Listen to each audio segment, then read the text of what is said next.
사도행전 3장 1절부터 10절까지 말씀입니다. 제가 봉독해 드리도록 하겠습니다.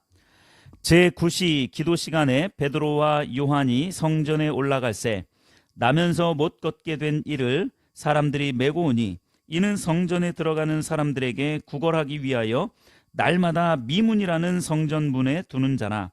그가 베드로와 요한이 성전에 들어가려 함을 보고 구걸하거늘 베드로가 요한과 더불어 주목하여 이르되 우리를 보라 하니 그가 그들에게서 무엇을 얻을까 하여 바라보거늘 베드로가 이르되 은과 금은 내게 없거니와 내게 있는 이것을 내게 주노니 나사렛 예수 그리스도의 이름으로 일어나 걸으라 하고 오른손을 잡아 일으키니 발과 발목이 곧 힘을 얻고 뛰어 서서 걸으며 그들과 함께 성전으로 들어가면서 걷기도 하고 뛰기도 하며 하나님을 찬송하니 모든 백성이 그 걷는 것과 하나님을 찬송함을 보고 그가 본래 성전 미문에 앉아 구걸하던 사람인 줄 알고 그에게 일어난 일로 인하여 심히 놀랍게 여기며 놀라니라.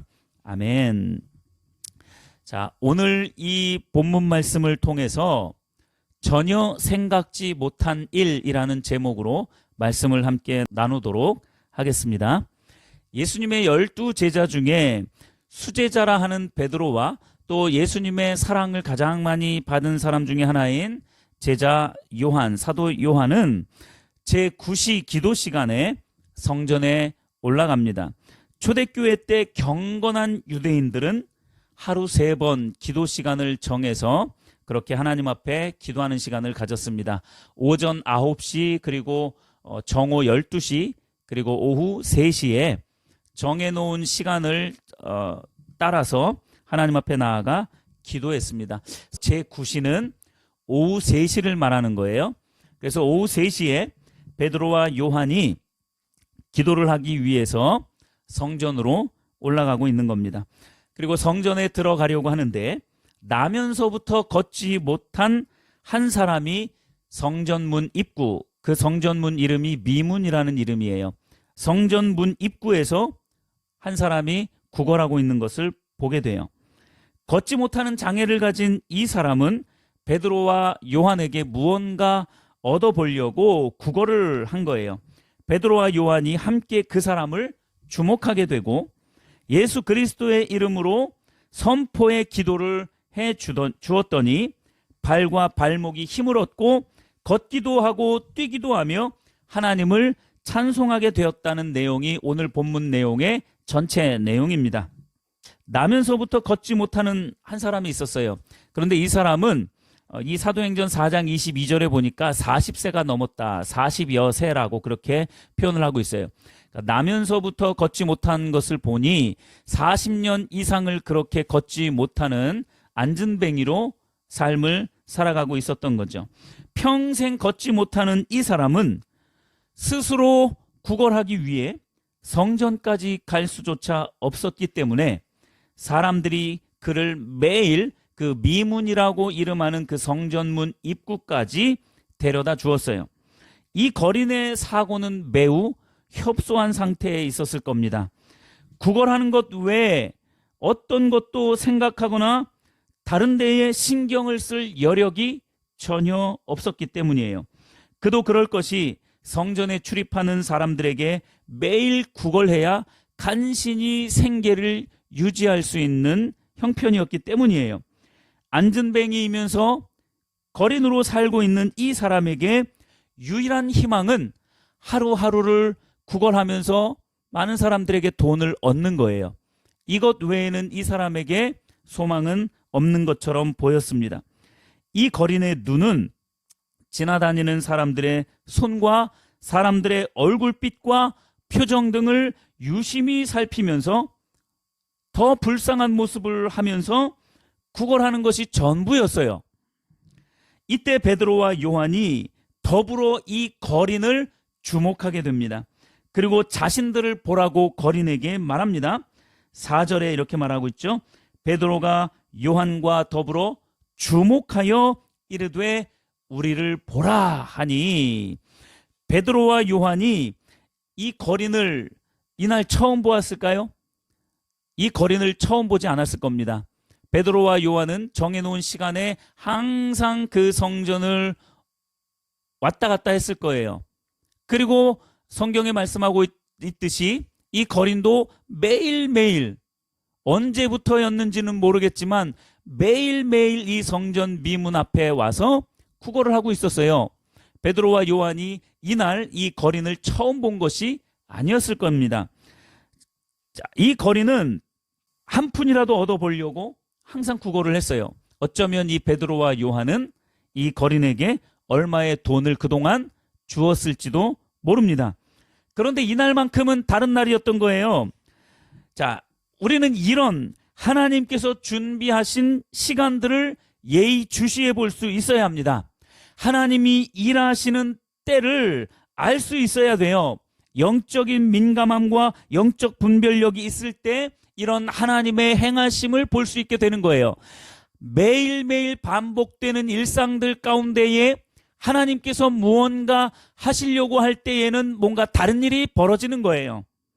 베드로와 요한은 이 거린에게 하나님이 뭔가 하실 일이 있다는 것을 직감적으로 깨닫게 된 거예요. 그들이 영적으로 깨어 있었기 때문에 이것을 발견할 수 있었던 거죠.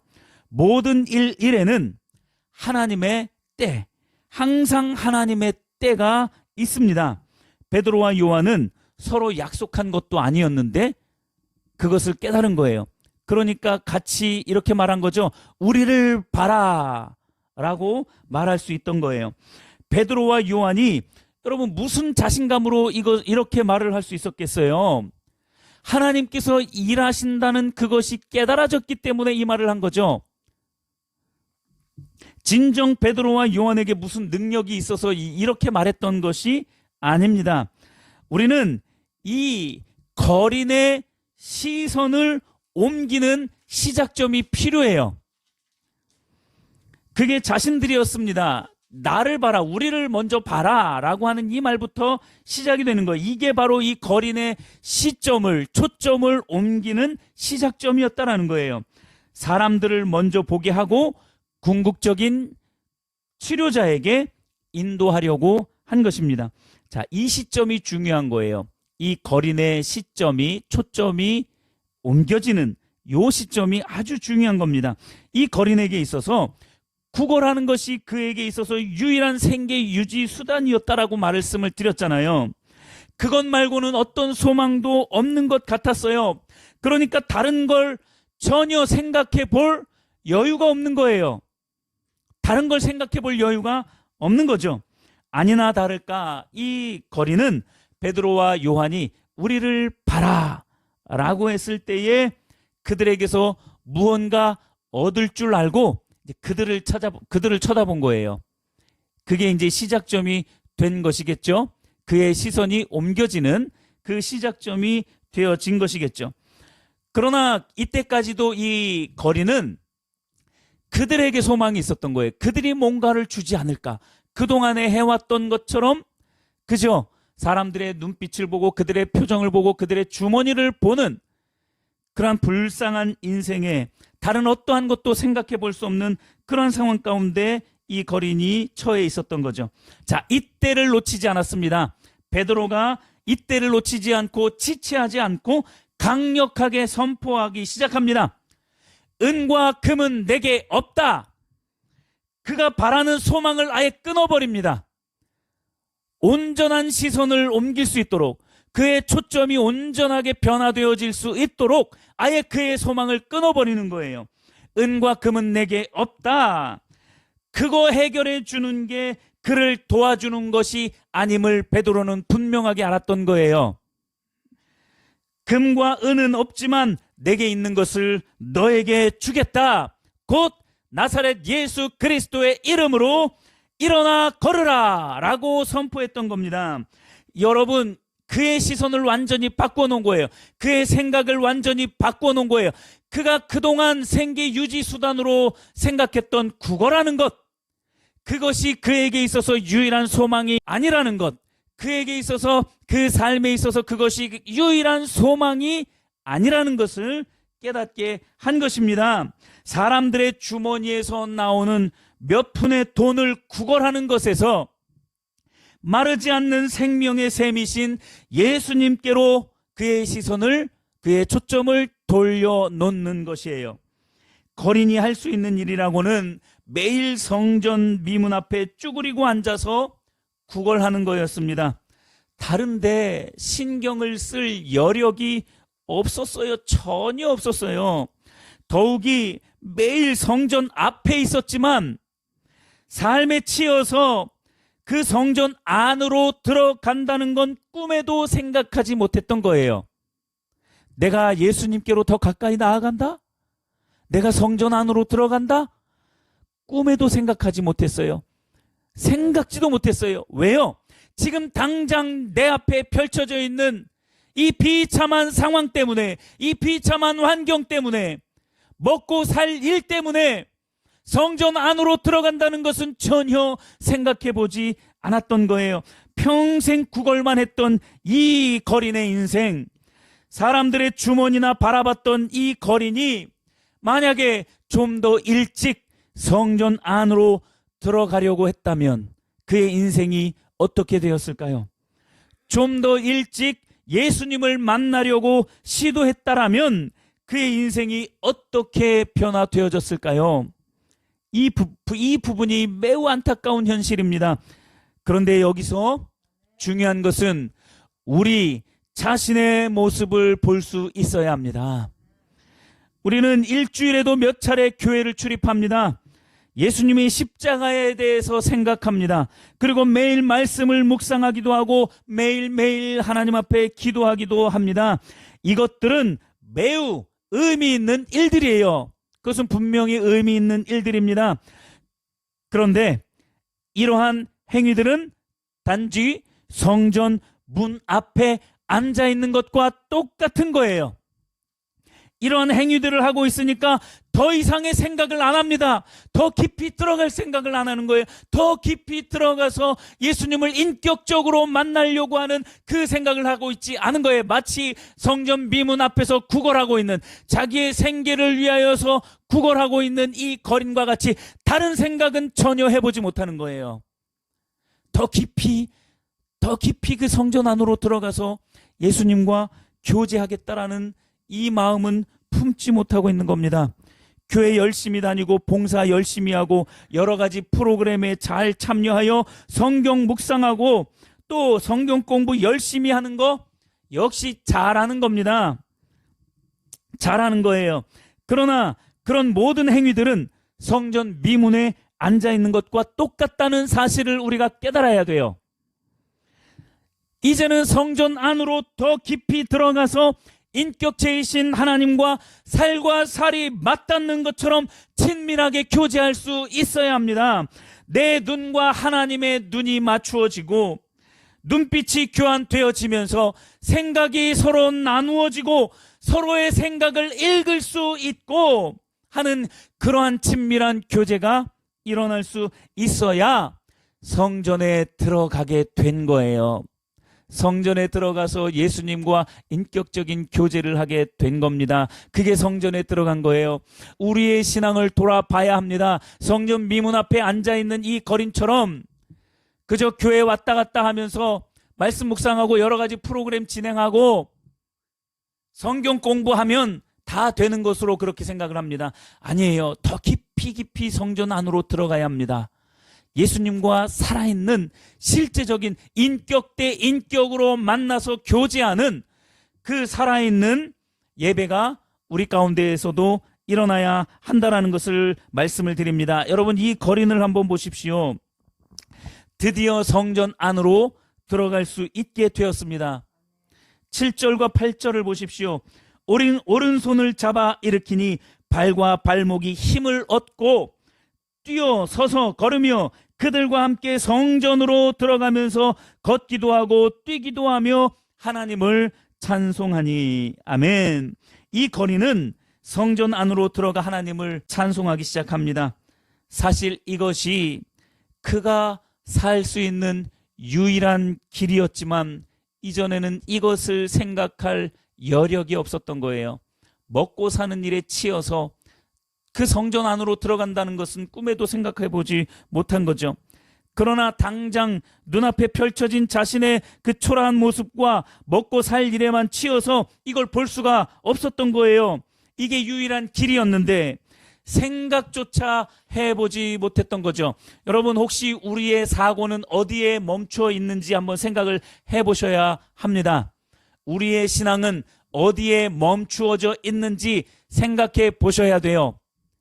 그저 교회만 출입하는 것으로 만족하고 있지 않는지, 교회 출입하면서 말씀 시간에 말씀 듣고 찬양 시간에 찬양하고 기도 시간에 기도하는 것으로 그저 만족해버리고 있지 않는지 돌아봐야 돼요. 거기에 멈춰져 있다면 다시금 일어나서 성전 안으로 더 깊이 들어가야 돼요. 하나님께로 더 깊이 들어가야 합니다. 하나님과 친밀한 교제를 나눌 수 있어야 합니다. 하나님의 때가 되자 베드로와 요한을 통해서 이 거리는 하나님을 예배하는 자로, 하나님을 유일한 소망 삼고 살아가는 자로 거듭나게 된 줄로 믿으시길 바랍니다. 우리는 어떻습니까? 매일매일의 일상을 치열하게 살다 보면 우리가 미처 생각하지 못하는 몇 가지 일들이 있습니다. 삶을 치열하게 살다 보면 매우 중요한 요소들이 우리의 생각 밖으로 밀려나기 시작합니다. 내가 소망 삼고 있는 물질이나 명예 얻는 일들 때문에 예수님의 이름만 붙잡고 다시 일어서야 한다는 생각이 삶의 변두리로 밀려나게 됩니다. 예수님을 붙잡아야 다시 걸을 수 있고 인생의 참 목적을 찾게 되어 비로소 의미 있는 삶을 살 수 있게 되는데 이 생각을 할 수 없는 거예요. 무엇 때문에요? 삶에 치여서, 세상 문화에 치여서, 먹고 살 일들에 치여서, 내 생각과 내 기준과 내 경험들 때문에 이 생각을 할 수 없는 거예요. 이제는 이런 생각을 할 수 있어야 합니다. 저와 성도님들에게 이 하나님의 때가 온 줄 믿으시길 바랍니다. 지금 저와 여러분들에게 베드로와 요한이 와서 나를 봐라, 우리를 봐라, 그리고 나는 금과 은 안 줄 거야, 그러나 내게 있는 예수 그리스도의 이름으로 일어나 걸어라, 성전 안으로 들어가 하나님을 찬양하라.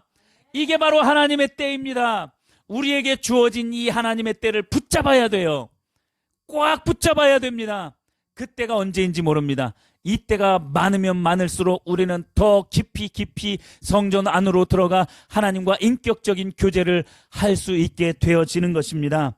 여러분, 좀 더 빨리 예수님께로 돌아가야 한다는 생각을 할 수 있어야 합니다.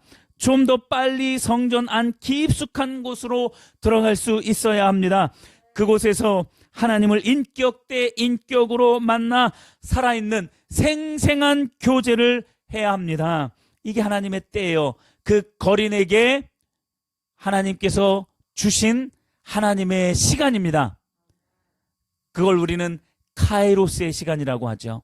하나님께서 주시는 그 특별한 은혜의 시간, 그 시간이 우리들에게도 자주 옵니다. 자주 와요. 그런데 그 시간들을 우리는 또 자주 놓칩니다. 왜 자주 놓치는지 아세요? 나는 여전히 믿음 생활하고 있으니까. 그저 성전 미문 앞에 앉아있는 것으로 만족해버리는 거예요. 친밀한 사랑의 교제 가운데로 들어가지는 못하고 있는 거죠. 우리가 그동안 전혀 생각해 보지 못했던 일들이 여러분들과 저의 매일의 삶 속에서 일어나게 되기를 예수님의 이름으로 축복합니다. 자, 그러기 위해서 다시 한번 6절과 7절 말씀을 보겠습니다. 먼저 7절 말씀부터 보십시오. 베드로가 거린의 오른손을 잡아 일으키자 발과 발목이 곧바로 힘을 얻었다고 말씀을 하고 있어요. 여러분, 이 힘이 우리에게 필요한 거예요. 성전 안으로 들어갈 수 있는 이 힘이 필요한 겁니다. 하나님과 더 깊은 사랑의 교제를 나눌 수 있기 위해서는 이 힘이 필요해요. 근데 이 힘이 어디에서 주어지겠느냐라는 거죠. 안전뱅이였던 이 거린의 발과 발목에 힘이 없었기 때문에 아무것도 할 수 없었던 거예요. 어떤 생각도 할 수가 없었어요. 저 성전 안으로 들어가 볼까? 전혀 꿈에도 생각해 보지 않았어요. 하나님을 찬미한다? 전혀 생각해 보지 않았어요. 하나님과 친밀한 교제를 나눠볼까? 전혀 생각해 보지 못했어요. 그저 교회 왔다 갔다 하는 것으로만 만족해 버린 거죠. 자, 이 힘이 우리에게 필요합니다. 그러기 위해서 우리가 6절 말씀을 다시 한번 봐야 됩니다. 6절을 보십시오. 베드로가 이르되 은과 금은 내게 없거니와 내게 있는 이것을 내게 주노니 나사렛 예수 그리스도의 이름으로 일어나 걸으라. 나사렛 예수 그리스도의 이름으로 일어나 걸으라. 여러분이 이것이 우리에게 필요한 거예요.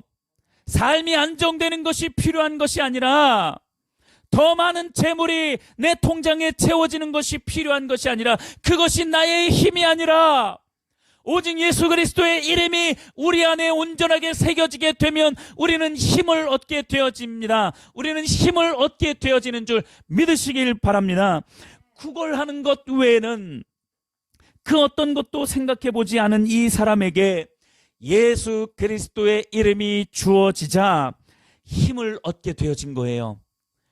우리에게 힘이 없다면 아직 예수 그리스도의 그 이름이 우리의 가슴에 새겨지지 않은 겁니다.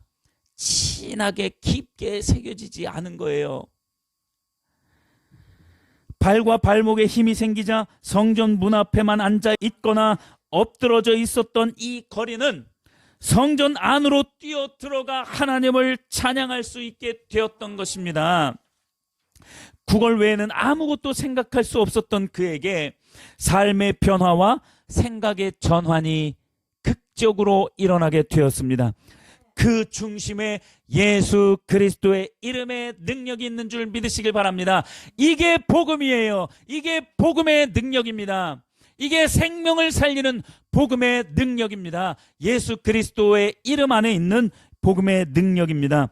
우리가 삶에 치여 내 생각의 틀에 매여서 다른 생각을 하지 못할 때 유일한 치료책은 마음의 안정을 얻는 것, 더 많은 물질을 얻는 것, 더 큰 명예를 얻는 것, 그것으로는 치료책이 안 됩니다.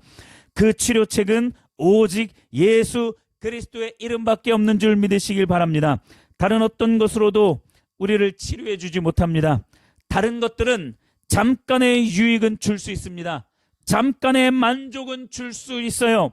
그러나 영원한 만족을 줄 수 있는 것은 오직 예수 그리스도의 이름 외에는 없습니다. 썩어질 만족에 만족해버리지 않게 되기를 바랍니다.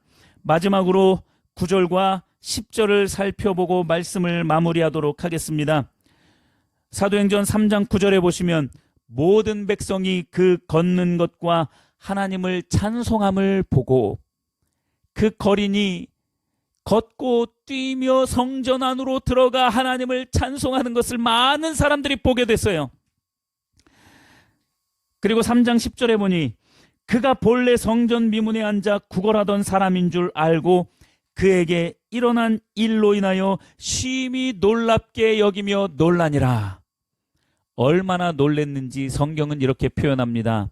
심히 놀랍게 여기며 놀라니라. 복음은 이와 같은 모습으로 전해지고 확산되는 것입니다. 이 사건을 시작으로 초대교회는 부흥하기 시작합니다. 복음이 사람들의 입과 입을 통해서 전해지기 시작합니다.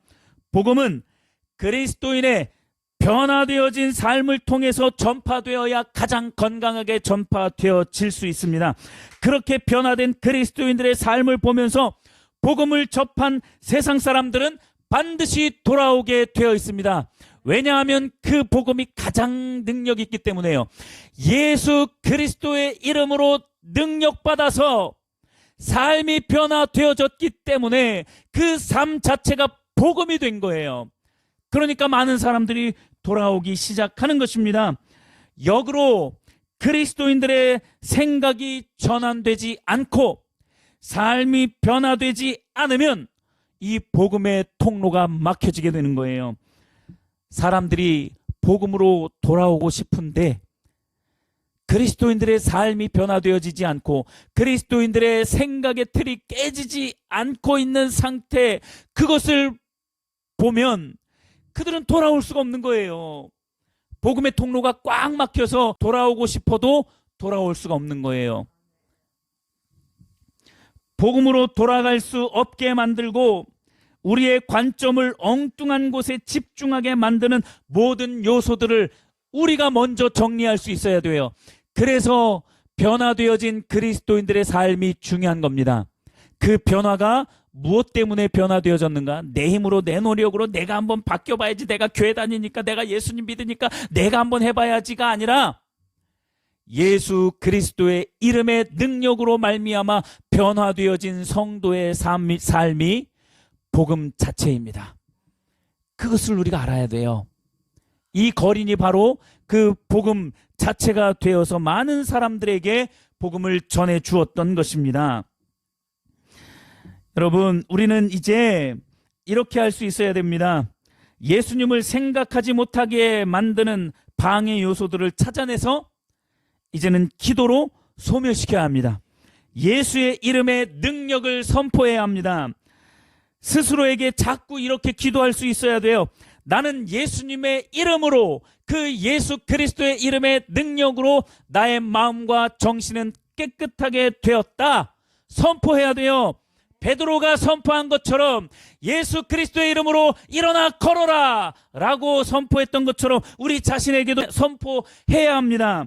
내게 있는 모든 불안은 예수의 이름으로 떠나갔다.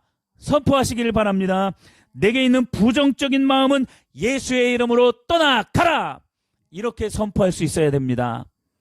우리에게 주어진 복음의 능력이 있어요. 그것이 바로 예수 그리스도의 이름에 있는 능력입니다. 이렇게 예수님의 이름을 의지하여 기도하면서 예수님께 모든 초점을 맞출 수 있어야 합니다. 생각과 행동이 예수님께로 집중되어 있어야 합니다. 그럴 때 성전 입구에만, 미문이라고 하는 그 성전 입구에만 앉아있는 신세가 아닌 성전 안으로 깊숙이 들어가 하나님을 찬미하며 친밀한 사랑의 교제를 나눌 수 있는 힘이 생기게 되어집니다. 이런 은혜와 십자가의 능력을 경험하는 모든 성도님들이 되시기를 예수님의 이름으로 축복합니다.